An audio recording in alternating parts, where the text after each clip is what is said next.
17절에서 19절 교독하겠습니다. 너희는 애굽에서 나오는 길에 아말렉이 내게 행한 일을 기억하라.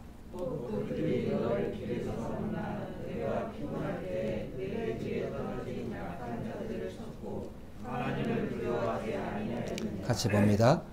그러므로 내 하나님 여호와께서 내게 기업으로 주어 차지하게 하시는 땅에서 내 하나님 여호와께서 사방에 있는 모든 적군으로부터 내게 안식을 주실 때 너는 천하에서 아말렉에 대한 기억을 지워버리라. 너는 잊지 말지어다. 아멘. 저는 오늘 이 신명기의 이 귀한 본문 내용을 가지고 아말렉이 행한 일을 기억하라. 아말렉이 행한 일을 기억하라. 2020년을 우리가 살아가고 있는데 이 아말렉이라고 하는 사람들이 도대체 무슨 일을 했기에 하나님께서 오늘 이렇게 우리에게 또 이 아말렉이 행한 일을 기억하라. 또는 19절에 너는 천하에서 아말렉에 대한 기억을 지워버리라. 너는 잊지 말지어다. 이렇게 하나님께서 말씀하고 있습니다. 왜 그런지 그 의미에 대해서 오늘 이제 생각하기 전에 본문의 이 내용은 신명기라고 하는 그런 성경은 모세라고 하는 사람이 이스라엘 민족을 40년 동안의 애굽에서 가나안 땅으로 이제 인도하면서 그 마지막 이 요단강만 넘어가면 이제 바로 가나안 땅으로 들어가게 되어지는데 그 강을 건너지 못하고 건너편에서 모세가 그 안타까운 심정으로 정말 그의 나이 120세 이제 오늘 내일 정말 손가락에 꽂을 정도의 그런 시간을 놔두고 하나님께서 그로 하여금 설교를 하게 하셨습니다. 그래서 신명기라고 하는 이 성경은 모세와 이스라엘 민족이 40년 동안에 하나님이 어떻게 그들을 살피시고 또 인도하시는지에 대한 그런 역사적인 회상이자 기록 또 신학적인 해석이 들어간 그런 말씀 또 모세 개인에게는 유언적인 그런 말씀이다. 유언이다. 이렇게 생각하면 되겠습니다. 이제 점점 우리가 신명기 마지막 부분에 이제 가면서 오늘 이 말씀을 우리가 생각하기 위해서는 이 아말렉이라고 하는 사람들이 도대체 이스라엘과 어떤 관계이고 무슨 일을 했는지 우리가 알아야 될 필요가 있습니다. 먼저 이 아말렉이라고 하는 사람들은 이삭이라고 하는 사람이 쌍둥이가 있는데 쌍둥이를 낳았는데 에서와 야곱이죠. 그런데 이 에서의 손자의 이름이 아말렉입니다. 우리가 다 알고 있는 대로 하나님께서는 이 에서라고 하는 사람도 사랑하셨지만은 에서가 하는 일이 항상 세상을 더 좋아하고 하나님의 말씀과 또 예배를 사랑하는 것보다 밖에 나가서 사냥하고 또 어떻게 보면 이 세상의 사람들이 살고 있는 그런 방식, 자기의 자신의 그런 쾌락을 쫓아서 도무지 하나님보다는 자기 자신의 그런 삶을 쫓아서 쾌락을 쫓아서 산 사람 에서라고 할 수가 있습니다. 반면에 야곱이라고 하는 사람은 이제 그가 형의 그런 장자권을 늘 호시탐탐 노리고 있었지만 그 이유는 굉장히 하나님이 그 장자를 통하여서 주시는 그 영적인 그 축복 또 장자의 축복에 대해서 또 장자에게 허락하신 언약의 그 내용에 대해서 이 야곱은 잘 알고 있습니다. 그래서 출생의 순서를 바꿀 수는 없지만 할 수만 있다고 한다면 어떻게 하든 그 영적인 축복에 대해서 그 야곱은 관심이 많았어요. 그래서 우리가 다 알고 있는 대로 이 여러 가지 잔꾀를 부려가지고 형의 미움을 사서 도망치는 그런 이제 야곱이 되어졌지만 중요한 것은 이 에서가 결혼을 여러 번 해서 부인들을 뒀는데도 불구하고 그 부인들도 전부 다 이방인들 하나님이 함께 이렇게 살지 말라고 하는 그런 사람만 골라가지고 이 에서가 이 결혼 생활을 했습니다. 그래서 그 에서의 그 부모 즉 이삭과 그 리브가의 마음에 한번 따라합시다. 늘 근심을 주었더라. 늘 근심이 되어는 것이. 이 에서의 행동을 볼 때 늘 근심이 되어졌어. 그래서 그 에서가 자식을 낳았는데 그 중에 하나가 또 아말렉이에요. 그 아말렉 이 손자가 그 손자 아말렉의 후손들이 아말렉이라고 하는 그런 족속을 한 민족을 이루는 그런 게 조상이 되어졌어요. 아말렉이. 그래서 이제 이스라엘 민족이 어쨌든 이 야곱의 12명의 자녀를 통하여서 이스라엘이라고 하는 한 민족을 이루게 되어지는데 그 이스라엘이라고 하는 말이 야곱의 다른 이름이죠. 그래서 그 하나님께서는 에서와 야곱이 있지만은 하나님은 에서는 하나님보다는 세상을 사랑하고 세상을 사랑한 그 결과 이제 어쨌든 이 이스라엘 나라처럼 12방백을 이루는 그러한 그 에서의 그런 후손들이 되어졌습니다. 그 중에 하나가 이제 아말렉이고 또 이스라엘은 그 야곱의 12자녀를 통하여서 이스라엘이라고 하는 정말 하나님이 사랑하시는 하나님 말씀에 어떤 다른 나라보다도 늘 하나님을 사랑하고 하나님 말씀대로 살아가기로 하는 작정하는 그런 나라가 바로 이 야곱이 조상이 되어지는 이스라엘이라고 할 수가 있습니다. 그래서 이제 에서와 야곱의 그 후손들은 굉장히 관계가 안 좋아요. 근데 특별히 에서의 그 후손으로 태어난 특별히 이 아말렉은 굉장히 늘 이스라엘에게 늘 항상 어떻게 보면 형제지간인데도 어떻게 보면 그 후손들이 그런 친척 관계에 있는데도 불구하고 불구대천지 원수처럼 늘 이 에서의 후손들 특별히 이 아말렉은 이스라엘에 대해서 아주 악한 그런 일을 아주 적대적으로 했습니다. 이스라엘은 그렇지가 않았습니다. 그런데 이 아말렉이 오늘 이 하나님께서 얼마나 그들의 행위가 괘씸했냐 하면 너는 그들의 행한 일을 기억하라. 그리고 영원히 그들의 아말렉이라고 하는 그 기억을 지워버려라. 근데 그 말씀을 이해하기 위해서 이제 무슨 일을 했는지 출애굽기 17장에 오면 잘 기록이 되어 있어요. 그러면 출애굽기 17장은 이제 어떤 내용이 기록되어 있느냐 하면 그것에 르비딤 이스라엘 민족이 애굽에서 출발해서 50일 정도 지나서 르비딤이라고 하는 곳에 도착했는데 거기서 이제 시내산 또는 호렙산 모세가 하나님으로부터 율법을 받은 그 시내산과 바로 지근거리에 있어요. 그러니까 50일 정도 이스라엘 민족이 출애굽에서 50일 정도 지날 때 거기에 이제 르비딤이라고 하는 것에 도착을 했는데 그 사이의 여정이 50일 동안 여정이 정말 장난이 아니었습니다. 어떻게 보면 이스라엘 민족이 조금도 쉬지 못하고 50일 동안 많은 일들이 일어났어요. 자, 그들이 애굽에 있는 동안에 10가지 재앙, 물론 그 재앙이 이스라엘에 해당되는 재앙은 아니었지만 무서운 그런 재앙들을 보았고 그 다음에 자기네들이 빠져나오기 위해서는 하나님께서 10번째 재앙인 장자의 죽음, 즉 초태생의 죽음, 사람이든지 짐승이든지 첫 번째 태어난 그 존재가 다 죽게 되는 피비린내가 나는 그런 상황 속에서 하나님께서는 이스라엘 민족에게는 그 어린 양을 잡아서 문설주에 발라서 이스라엘 민족이 그 초태생의 죽음에서 살아남을 수 있도록 구원받을 수 있도록 하나님이 그렇게 허락하셨어요. 그래서 그 피비린내가 나는 그 밤에 그들이 쓴 나무를 먹으면서 그들이 출가를 이제 했어요. 그래서 6월절 그리고 좀 나오니까 이 바로의 마음이 변심을 해서 이스라엘 민족을 이제 추격하기 시작했습니다. 그래서 앞에는 홍해바다, 뒤에는 바로의 그 강력한 그 군대들이 쫓아오고 있고 그때 하나님께서는 정말 초능력적으로 하나님의 초자인 간섭으로 이스라엘 민족을 해하지 못하도록 하나님께서 그렇게 하셨고 그래서 홍해바다를 정말 육지를 건너는 것처럼 또 그들이 건너고 그 다음에 그들이 마라라고 하는 곳에서 도착을 했는데 그들이 마실 물이 없었어요. 물을 먹으려고 하니까 동물이었습니다. 마실 수가 없습니다.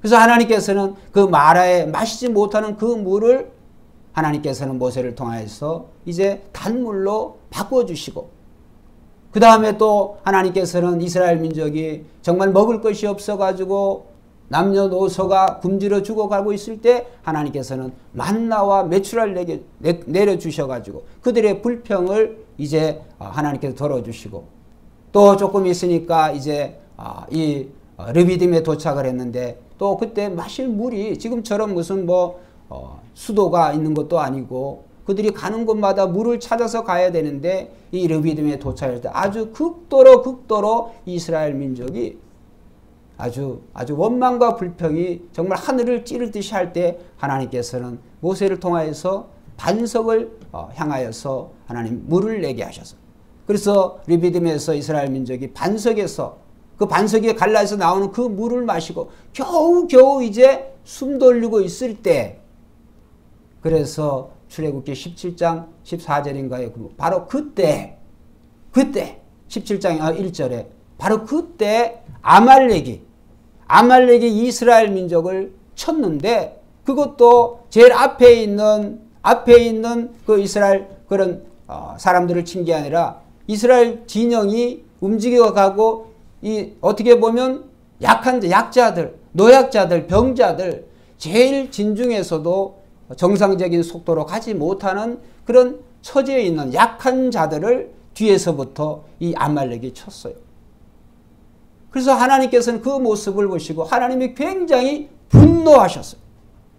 그래서 하나님께서는 모세를 하여금 이제 기도하게 하시고 이 아말렉을 이제 전투를 하는데 모세가 높은 산에 올라가서 그가 손을 들어서 하나님께 기도하면 이 아말렉이 져요. 모세가 힘이 없어서 손이 아파서 손을 내리면 이스라엘이 지게 되고 그때 우리가 너무나 잘 알죠. 그래서 군사령관으로 여호수아는 전쟁을 하고 모세는 영적인 그런 기도를 하고 아론과 훌이 손이 내려오지 않도록 그 손을 받치고 이런 상황 속에서 하나님께서 이 아말렉에 대한 말씀을 하셨어요. 그래서 그때 하나님께서 약속을 하셨어요. 명령을 하셨어요. 자, 우리 성경 한번 보겠습니다. 출애굽기 17장 14절 앞에 있습니다. 같이 읽어봅니다. 시작.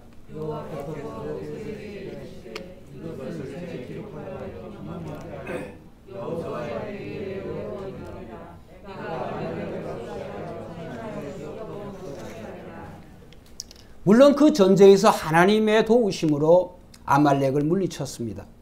근데 그 일로 인해 가지고 하나님께서는 이 아말렉을 기억조차 하지 못하라. 완전히 지워버리게 하라. 지워버리게 내가 한다. 하나님이 그렇게 약속을 하시고 그것도 책에 기록을 해라. 즉 성경에 기록을 해라. 이런 말씀입니다. 우리가 한번 생각을 해볼 수가 있죠. 그러면 이 아말렉이 과연 그들이 한 행위가 왜 그렇게 악한 행위였을까? 여러분 한번 생각을 해보세요. 건강한 사람도 아니고 사람이 정말 극도의 피곤해 있을 때 정말 지치고 정말 힘들고 사방을 둘러봐도 돌아볼 수 없는 그런 상황. 이스라엘 민족은 지난 50일 동안에 정말 거지같이 돈과 쑥 소가 쑥 어디서 먹을 것을 찾을까? 늘 걱정과 근심을 하면서 그들이 50일 동안에 르비딤이라고 하는 곳에 도착하면서 그들은 만신창이가 되어서 말이 만나와 메추라기 말이 반석에서 물을 내고 쓴물이 단물이 되어졌지만 여러분 한번 생각해 보세요. 이스라엘 민족이 광야 생활을 뭐 해본 적이 있어요? 애굽에서 430년 동안 종살이 하다가 하나님께서 나가라고 하니까 모세라고 하는 사람을 통하여서 초능력적인 그러한 기적을 보여주셔서 10가지 재앙을 통하여서 하나님이 살아계심을 그들이 나름 느꼈고 또 바다가 갈라지고 물이 변하고 또 만나와 메추라 그래서 겨우겨우 하나님을 알아가는 조상들이 믿었던 그 하나님을 겨우 알아가는 그런 상황 속에서 이스라엘 민족은 정말 육체적으로 또 그 마음적으로 심적으로 굉장히 피곤해 있었습니다. 그런 사람을 그런 민족을 그것도 형제가 이 아말렉이 누구예요? 바로 어떻게 보면 사촌들 아니에요. 어떻게 보면 형제들 아니에요. 형제가 형제를 그것도 건강한 사람을 하는 게 아니라 정말 그 대오에서 낙오할 수밖에 없는 그런 약한 자들을 뒤에서부터 정말 그 치는 죽이는 그런 일을 아주 잔인한 그런 일을 했어요. 여러분 하나님은 이스라엘 민족이 하나님을 믿는 민족이기 때문에 그 민족을 건드리고 괴롭히는 그 아말렉이라고 하는 민족을 다 없애버려라. 기억에서 지워버리라. 기억이 지운다고 하는 아말렉이 있었는지 없었는지 모른다는 거예요. 후손들이 그럴 정도로 하나님께서 완전히 흔적을 없애버리겠다고 하는 거예요. 그러면 그런 생각을 해볼 수가 있잖아요. 이 아말렉이 과연 그렇게 아말렉의 입장에서 그게 나쁜 일인가? 나쁜 일입니다.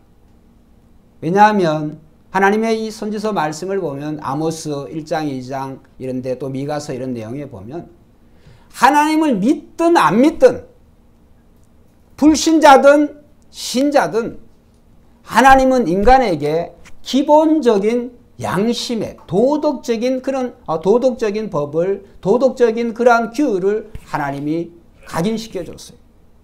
문명이 발달했든 미개인이든 그런 거와 상관이 없이 모든 인간은 하나님의 형상과 모습으로 만들어졌기 때문에 헐벗고 굶주린 자를 보면 마땅히 도와주어야 된다고 하는 그러한 도덕적인 의무와 책임이 인간의 마음속에 있어요. 불신자들, 불신 세상도 마찬가지예요. 그러면 아말렉이 어떻게 되겠어요? 그 정말 그 이스라엘 민족이 어떻게 나왔는지 그들은 다 들었을 거고 잘 알고 있었을 거고 더욱이 이 이스라엘은 자기들과는 그 친인척 관계에 있다고 하는 그런 나라면 그들이 정말 먹을 거 입을 거는 못 준다고 할지라도 정말 그들을 조금이라도 물이라고 나눠주든지 어떻게 하든지 이스라엘 민족들이 조금이라도 조금의 어떤 그런 선행이 아니라 마땅히 해줘야 될 거예요. 도덕적인 책무, 그 의무가 있는 거예요. 그걸 안 한 거예요. 그걸 안 했을 정도가 아니라 오히려 그것을 이용을 해가지고 약자들의 그런 사정과 형편을 이용을 해가지고 오히려 그들을 공격하고 죽이는 그런 악을 범한 것이죠. 이 아말렉이. 여러분 오늘 우리가 인간이 살아가는 데 있어서 오늘 우리가 하나님을 믿든 믿지 않든 우리 유순여 장로님 기도하셨습니다만 우리는 언제든지 하나님이 주신 이 양심 그것을 인정하든 인정하지 않든 모든 인간은 우리 주변에 또 우리 이 세계 전 지구적인 어려움에 처해 있는 사람들에게 우리는 마땅히 도움의 손길을 베풀어야 된다고 저는 생각합니다. 인간의 의무예요. 인간이라고 한다면 여러분 우리가 유기견들이나 또 고양이묘, 유기묘 이렇게 또 이 짐승들 이렇게 보면 또 먹을 게 없어 산에서 내려오는 그런 짐승들을 보면 여러분 불쌍하지 않습니까? 그 동물들을 키우시는 그런 분들 보면 그 유기견들에 대해서 굉장히 가슴 아파하죠. 저희도 부모님과 함께 이 남양주에 살 때 우리 부모님 모르십니다만 우리 동네에 그 돌아다니는 유기견이 있어요. 그래서 먹을 걸 주려고 아무리 이리 꼬시고 저리 꼬셔도 도대체 가까이 오질 않아요. 왜 가까이 오지 않을까요? 그 개도 어느 누군가가 키우던 개예요. 근데 사람을 무서워해. 그러나 배가 고프니까 인가 근처를 서성거리는데 그 먹을 거를 주려고 그거 놔두고 이렇게 와도 그래서 저희들이 놔두고 몰래 뒤에 와서 보면 겨우 그냥 그 한두 개 먹고 그 다음에 조금만 가면 그냥 도망가 버려요. 여러분 오늘 짐승도 그러할진데 사람은 사람다운 그런 행위와 사람다운 그러한 일을 해야 될 줄로 믿습니다. 여러분 요즘 저희들이 떠나온 그 미국에 대해서 굉장히 부정적인 시각을 제가 많이 가지고 설교에 그렇게 또 등장을 시킵니다만 설교를 준비하면서 제가 한번 생각을 해봤어요. 미국이 도대체 어떤 나라예요? 청교도들이 그 정말 자유를 찾아가지고 미국의 이 아메리카 대륙에 오지 않았습니까? 근데 그들이 정착하는 방법부터 선하고 착한 방법으로 일부는 했지만 대다수는 그렇지 못했습니다. 이미 그 대륙에는 많은 민족들이 인디언 족속들이 많이 살고 있었어요. 근데 그들은 그 자유의 이름으로 그들을 무참히 죽였습니다. 그들이 청교도들이 올 때 그들에게 먹을 것을 옥수수를 주었고 감자를 주었고 농사를 어떻게 짓는 거예요? 그런 것도 다 가르쳐주는 사람들. 지금 미국에 가면 인디언 보호소에 그들이 사는데 제대로 생활하지를 않습니다. 마약에 쩔어가지고. 그들은 그 인디언 보호촌에서 거기에서 그들이 그렇게 살아갈 수밖에 없는 그런 환경을 그 미국에서 미국 정부가 공식적으로 그렇게 한 거예요. 제대로 인디언들이 뭐 살지를 못해요. 여러분 9.11 사태 나가지고 미국이 이 오사마 빈 라덴이 정말 그랬는지 안 그랬는지 그것도 우리가 퀘스천 마크예요. 왜? 오사마 빈 라덴의 그 일가하고 그 아버지 조지 부시 그 일가는 굉장히 가까운 관계예요. 그런데 그 어쨌든 9.11 폭격으로 인해 가지고 이 이라크라고 하는 나라를 지구상에서 완전히 거기에 완전 적대국으로 악의 축으로 그렇게 말을 했잖아요. 악의 축으로 보고 이라크를 전쟁을 시작을 했습니다. 결과 어떻게 됐습니까? 지금 이라크는 완전히 케오스, 완전히 그런 정말 무질서의 그런 상황이에요. 미국이 어떻게 보면 크리스찬 국가 같은데 하는 행동들을 보면 네가 나한테 악을 했어? 내가 10배, 10배 내가 갚아주지. 미국이 저지르고 있는 그런 나라들 보면 전쟁에 참여를 하든지 아니면 평화의 이름으로 뭘 하는 걸 보면 수많은 사람들이 수많은 나라가 이 강대국, 초강대국이라는 미국이라고 하는 그 존재 때문에 수많은 사람들이 죽었고 죽어가고 있고 고통을 당하고 있어요. 예수 믿는 사람은 예수 믿는 나라는 이스라엘 민족도 그렇고 절대로 그렇게 살면 안 돼요. 오늘 우리는 언제나 사랑으로 악을 이기고 선으로 악을 이겨야 될 줄로 믿습니다. 예수님은 너에게 원수가 있어? 그러면 눈에는 눈, 이에는 이 그렇게 하라 이런 말씀 안 해주셨어요. 네 원수를 네 몸과 같이 사랑해라. 네 원수를 몇 번이나 내가 용서해야 됩니까? 베드로가 7번 하면 되겠습니까? 70번씩 7번씩이라도 하라. 무제한의 용서를 하라. 하나님의 말씀입니다. 그런데 오늘 이 시대에 수많은 크리스찬 국가들이라고 하는 나라들이 하나님의 이름으로 중세 때는 1000년 동안의 십자가의 그 깃발 아래 수많은 사람들을 도륙하고 살육하고 그렇게 했습니다. 그 결과 저는 우리 시원이가 있는 그 텍사스 휴스턴에 이제 시원이가 이제 곧 가야 되는데 거기는 하루에 10,000명 이상이 확진자가 나와요. 하루에 10,000명 이상. 미국 전역으로 하면 거의 20만 명이 사상자가 나오고요. 엄청난 일이죠. 미국을 누가 공격한 것도 아닌데 그런 상황을 보면서 오늘 우리는 목사님이 또 그런 식으로 해석을 하니까 이렇게 말할 수도 있지만 저는 하나님의 뜻이 없으면 하나님이 허락하시지 않으면 참새 한 마리도 절대로 땅에 떨어지지 않는다. 할렐루야. 하나님이 그렇게 말씀하셨으니까. 하나님이 그렇게 명령하셨기 때문에 하나님이 그렇게 약속하셨기 때문에 인류의 이 세상에 우연히 일어나고 하는 일이라고 하는 건 없어요. 그래서 이 아말렉은 마땅히 그 곤경에 처하고 어려움에 처한 그 이스라엘 민족을 도와줘야 되는데 돕지를 않았어요. 자, 그리고 40년이 지났습니다. 그 전쟁에서 물론 이스라엘이 이겼지만 그 마음이 편했겠습니까? 형제와 싸우는 그 마음이 어떻겠습니까? 그런 아픈 과거를 가지고 마음을 가지고 어쨌든 40년이 지나서 모세가 죽기 전에 그 과거를 다시 회상하면서 하나님이 다시 명령하시는 거예요. 오늘 17장에도 40년 전에도 그랬어요. 너희가 가나안 땅에 들어가게 되면 아말렉이 너희에게 무슨 일을 했는지 너희가 기억하고 아말렉을 다 아말렉을 다 없애버려라. 하나님 그렇게 말씀하셨어요. 그리고 40년 지나서 하나님께서는 이제 가나안을 눈앞에 두고 목전에 두고 모세로 하여금 다시 또 그 설교를 하게 하는 거예요. 아말렉이 행한 일을 기억하라. 그리고 아말렉을 기억 속에서 지워버려라. 하나님이 그런 말씀하셨어요. 그럼 어떻게 되어졌을까? 궁금하시죠? 결국에 가나안 땅에 이스라엘 민족이 들어가게 되어져요.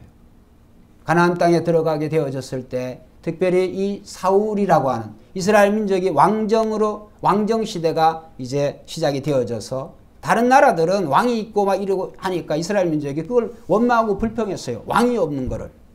왕이 없기는 왜 없어요? 하나님이 왕이신데도 불구하고 그들은 왕을 세워주라. 그래서 하나님께서는 이 베냐민 지파 기스의 아들 사울이라고 하는 사람을 왕으로 세워요. 그때 하나님께서는 사울에게 제일 먼저 하신 명령이 뭐냐 하면 한번 따라합시다. 아말렉을 진멸하라. 무서운 말씀하셨는데 진멸하라. 거기에 대상이 남녀노소, 어린아이, 짐승 모든 이 아말렉에 속한 모든 것들을 다 진멸해라. 살려두지 마라. 용서하지 마라. 무서운 말씀을 제1명령을 사울에게 그런 명령을 하나님이 하셨어요. 어떻게 되어졌을까? 사울이 그 말씀대로 순종을 했을까? 했겠어요? 안 했겠어요? 안 했어요. 성경을 읽은 분들은 알아요. 사울이 하나님이 자기에게 제일 첫 번째 주신 그 임무가 중요하기 때문에 하나님이 하신 것인데 그 사울이 그것을 그 명령대로 제대로 하지 않았어요. 그래서 사울이 물론 많은 아말렉 사람들 많이 죽였지만은 자기네들이 눈에 보기에 좋은 것들은 다 남겨뒀어요. 특별히 짐승들 또 이 아각이라거나 왕까지도 아말렉의 왕을 살려줬다고 하는 것은 아말렉의 남은 부분들이 남은 사람들이 있다고 하는 거예요. 그 사울이 자기 임의적으로 하나님의 말씀을 변개해서 자기 임의적으로 해석을 해서 자기 눈에 좋은 대로 한 거예요. 그 일이 하나님께서는 이 사울에게 하나님이 정말 그를 용서할 수 없는 그런 죄가 되어서 결국은 어떻게 되었을까요? 사울의 왕위가 사울 때 끝나버리고 말고 그 다음에 사울과 사울의 자식들이 전쟁에서 다 한나라한시에 다 죽게 돼요. 여러분 하나님이 하라 그러면 하라고 하신 이유가 있어요. 사울이 왕이 돼서 첫 번째 미션이 이 아말렉을 진멸하는 건데 왜? 아말렉을 진멸하지 아니하면 아말렉의 행위를 이스라엘 민족이 본받기 때문에 그러면 아말렉이